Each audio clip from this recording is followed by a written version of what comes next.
अमन गौतम एक दलित 24 वर्षीय युवक जिसकी मौत हुई है। परिवार का आरोप, पुलिस कस्टडी में मौत हुई है।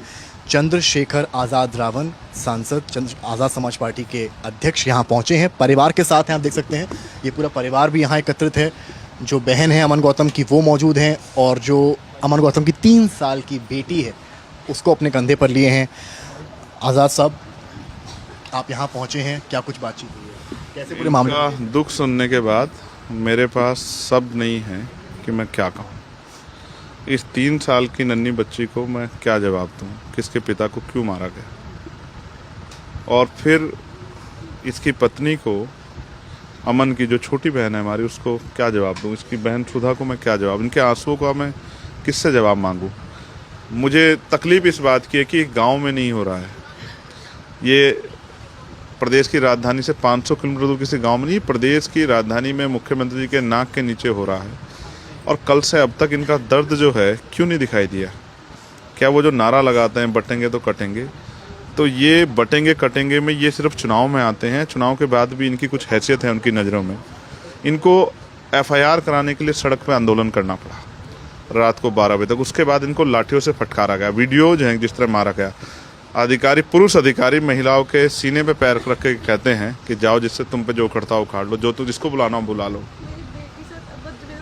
उनकी 13 साल की बच्ची के साथ पुरुष पुलिसकर्मियों ने जिस तरह का व्यवहार किया, मैं बड़े दुख के साथ कह रहा हूँ कि दलितों की जान की कोई कीमत उत्तर प्रदेश में नहीं है। उत्तर प्रदेश में दाल महंगी है, दलित की जीवन सस्ता है। अभी 4 लोगों के साथ परिवार में, वो भी 3-3 साल के बच्चे थे अगर आपको याद हो, जिनकी हत्या की गई थी। और अब ये सब कुछ मुख्यमंत्री जी के कार्यकाल में हो रहा है। मैं इस परिवार के लिए न्याय की मांग करता हूं कि इस मामले में न्यायिक जांच हो।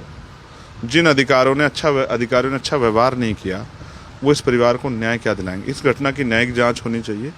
और जिस तरह विवेक तिवारी जी के मामले में पुलिस के द्वारा इसी तरह की घटना में उनको 50 लाख रुपए का मुआवजा उनके परिवार को, कि वो परिवार पैरों पर खड़ा रहे और एक सरकारी नौकरी दी गई, इस परिवार को भी 50 लाख रुपए का मुआवजा और एक सरकारी नौकरी दी जाए, जिससे ये परिवार अपने आप को बेसहारा असहाय महसूस ना करे। और अगर ऐसा नहीं होता तो मुझे और आपको और हम सब लोगों को मान लेना चाहिए कि बटेंगे कटेंगे नारे में हम वोटर के अलावा कुछ नहीं है, और हमारी जान जो है वो दाल से सस्ती है, और दाल उत्तर प्रदेश में महंगी है। आपने कहा कि दलितों की सुनवाई नहीं है, लेकिन आप अगर बीजेपी की बात करें, सपा की बात करें या बसपा की बात करें, सभी दलित वोट बैंक को लेकर बात करते हैं, चुनावी रैलियों में कहते हैं।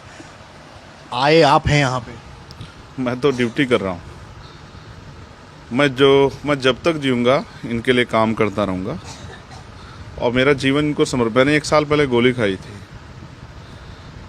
मैंने अपनी जान को भी जो है वो दांव पे लगा दिया इस वजह से कि इनके साथ होने वाली हिंसा रुके और इनके साथ ये जुल्म बंद हो। लेकिन मैं असफल हूँ क्योंकि हम उतने ताकतवर अभी नहीं बन पाए। मैं अपने लोगों से ताकत के लिए लगातार मांग कर रहा हूँ कि वो मुझे मौका दें, तो इस जुल्म को करने वाले आंखें, वो हाथ जो हैं, अगर वो निस्ता नाबूद ना हो जाए तो मुझे कहना। मायावती ने भी एक्स पर पोस्ट किया कल इस मामले को। मैं उनका धन्यवाद करता हूँ कि उनको थोड़ी चिंता अभी बाकी है उनकी। लेकिन सच ये है कि लखनऊ में रहने वाले नेताओं को मेरा इंतज़ार नहीं करना चाहिए था। उनको मुझसे पहले इस परिवार के साथ खड़े होकर साबित करना था कि वो सिर्फ वोट के लिए इस परिवार को के पक्ष में नारे लगाते हैं। पीडीए को लेकर भी सवाल, पीडीए का नारा हो, चाहे बटेंगे कटेंगे का नारा हो, चाहे हिंदुत्व का नारा हो, ये तो परिवार जो है, इनके आंसू का जवाब शायद उन नेताओं के पास ना हो। इनका दोष क्या है आपको पता है? जब अमन के साथ ये हुआ, उससे पहले वो धार्मिक तौर पे माता के जागरण के लिए जो है वो चंदा इकट्ठा कर रहा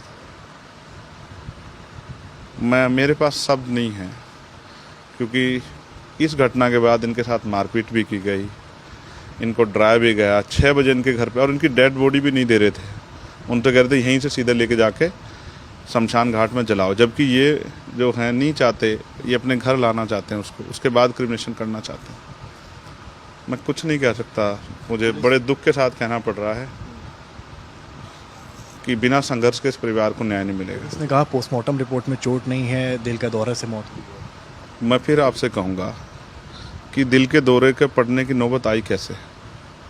वो कौन सी स्थिति थी कि दिल का दौरा पड़ गया है? अब से पहले तो उसे कभी दिल का दौरा नहीं पड़ा। वो परिस्थिति क्या थी जब उन्होंने उसको मारा, उसको डराया, क्या पता कहाँ मारा होगा जिससे वो उसका हार्ट बीट इतनी बढ़ी कि उसको अटैक आ गया। अगर दिल के दौरे से वो ही है। आप यहाँ पहुँचे हैं, आपकी परिवार से मिले हैं, लगभग 1 घंटा आपकी मुलाकात चली है, क्या मांग आप रख रहे हैं सरकार के साथ? देखो, परिवार की एक मांग है, परिवार ने मुझसे और कोई मांग नहीं की। परिवार का कहना है कि उनको न्याय मिलना चाहिए और मेरी ये मांग है कि न्याय भी उनको जो है वो न्याय संगत ही होना चाहिए, उनके साथ कोई लीपापोती ना हो।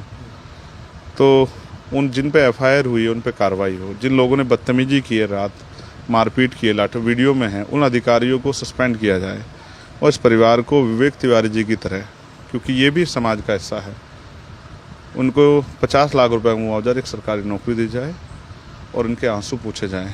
मुझे नहीं पता मुख्यमंत्री जी इस परिवार को मिला के इनका दुख सुनेंगे नहीं सुनेंगे, लेकिन जब तक मैं हूं तो मैं अपनी ड्यूटी को अदा करता रहूँगा और मैं इस परिवार के साथ खड़ा हूँ। मैं इसका हाथ नहीं छोड़ने वाला। खुद भी काफ़ी इमोशनल हैं और आप देख सकते हैं यहाँ पर चंद्रशेखर रावण हैं, परिवार पूरा एकत्रित है, बहन, पूरा परिवार। इस कमरे 2 कमरे हैं कुल मिलाकर। हाँ, ये तो चाची का घर है, हमारा तो इससे भी छोटा सा कमरा है। चाची का घर है जहाँ पर आए, यानी कि एक राजनेता को ये परिवार अपने घर भी नहीं बुला सकता था। कमरा उस परिवार का इतना छोटा था, वो कह रही हैं कि कमरा इतना छोटा है जहाँ इतने लोग इकट्ठा ही नहीं हो सकते थे। कैमरामैन रोहित के साथ समर्थ श्रीवास्तव, लखनऊ, आज तक।